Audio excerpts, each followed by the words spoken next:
How to build a mountain. Today at Bonsai by the Samurai, again, I will build my second mountain. This time I'm going to show you the intricate parts of how it all comes together. Part 1. Today I am starting to build a new mountain, but I just wanted to give you a glance at the previous one before I go to the next. Here is the beginning of the construction. I have some pictures that I will show you after this little intro.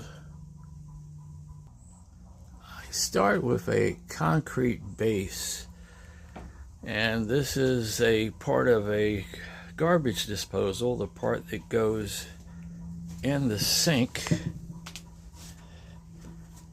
and I've used old wire to create a foundation. Here are the photographs that I told you about. Notice the Chick-fil-A cup. Here's the wire sculpture attached to that metal base. Here I've overlaid it with a towel that's been dipped into wet concrete, and I'm dusting it with more concrete dust so that everything attaches well.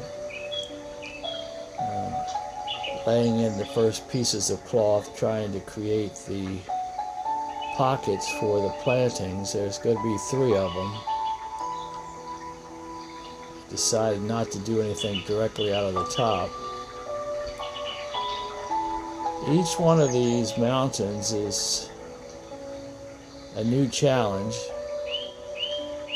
and it takes hours.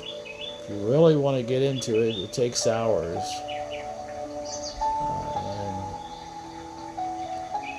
But with some patience, it can be done. I have no idea what this is going to look like in the future. I can just look at the last one. There are many videos on YouTube right now where they do this kind of construction with concrete soaked cloth. Sometimes they use cardboard. I've seen them wrinkle up heavy-duty cardboard and create things. From bonsai stands to bonsai pots. And this is sort of a container for bonsai. Now you could plant something else in here. You could probably plant strawberries. Or maybe some kind of ground cover like a juga. Here I actually slow down the film to show what it's like to take a moment and cut some of the pieces. You don't have to stick with a set pattern. But now the film is going to speed back up again.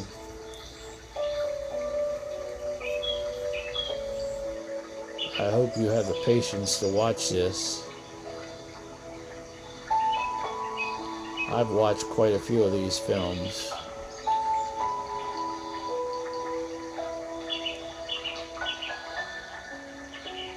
In a moment, we'll start a new phase of this. Today, we start the next phase. And this phase is that we're laying on solid concrete onto the concrete soaked towel. And you notice that I started at the top instead at the bottom, but I should have started at the bottom. So let me begin there.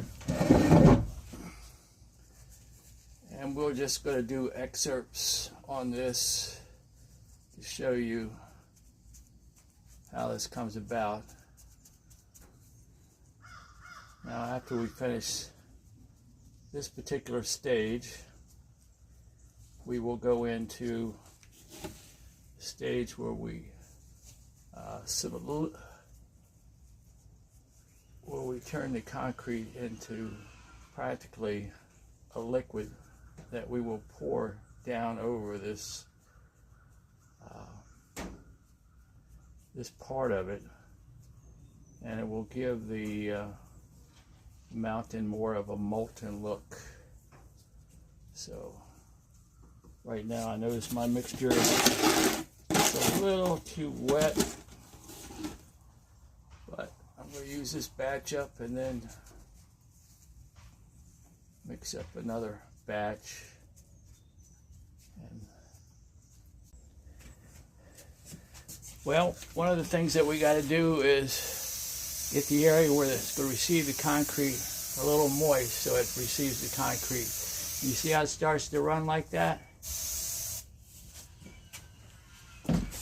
So now we start packing it on at the bottom, as I said before, kind of using both hands. And you'll notice that I don't have my thumb in here. I cannot work my camera with these gloves on, especially when they're messy. So you just keep building up from the bottom using both hands, and you got to kind of get the right mixture to make this work.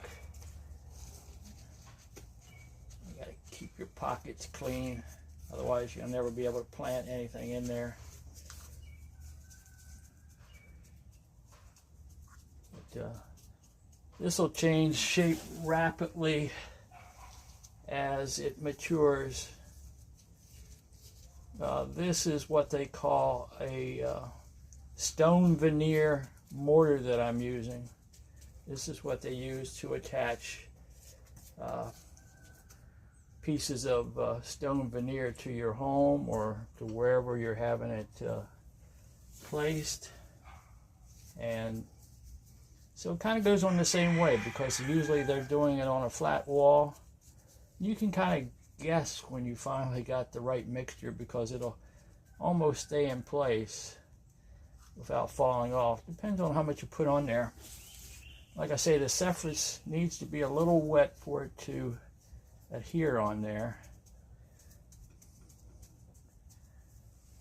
So we'll just keep going up and up and up. And you can probably see that falling away there.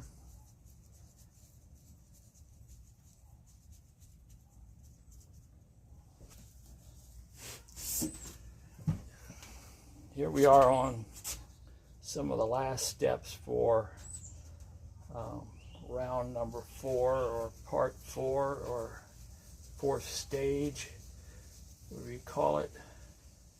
And that's trying to lay some of this mortar on the inside of the pocket, which is some of the more difficult areas to work with. But yet, using the principles of mortar, it spreads not quite like mayo, but eventually we can get it in there.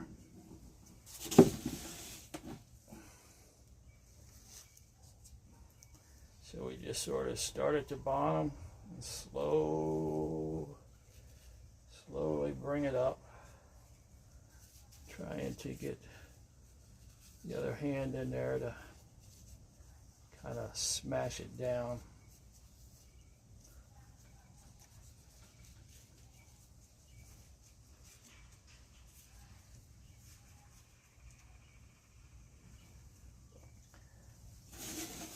I went ahead and pre-sprayed these with water before I turned the camera back on. Like I say, mortar needs like a wet surface to attach itself to. I'm not 100%. I never really work with mortar before I start building mountains, but nevertheless, here I am working on my second mountain. I don't know if you really could call these mountains, more like hills, but they're to resemble mountains. And one thing you'll notice about this particular mountain, a lot of the goodly shapes that we had from the cloth have kind of disappeared with the overlay of this more solid concrete mortar mix. So here we are. I will actually try to do some touch-ups in some of these areas that kept trying to fall away. Fabric in this area was very loose, so it kept falling down. But I think we've got it strong enough now.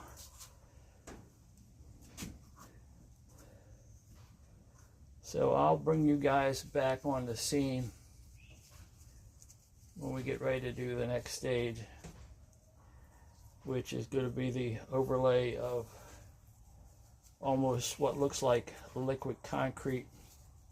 You can almost get the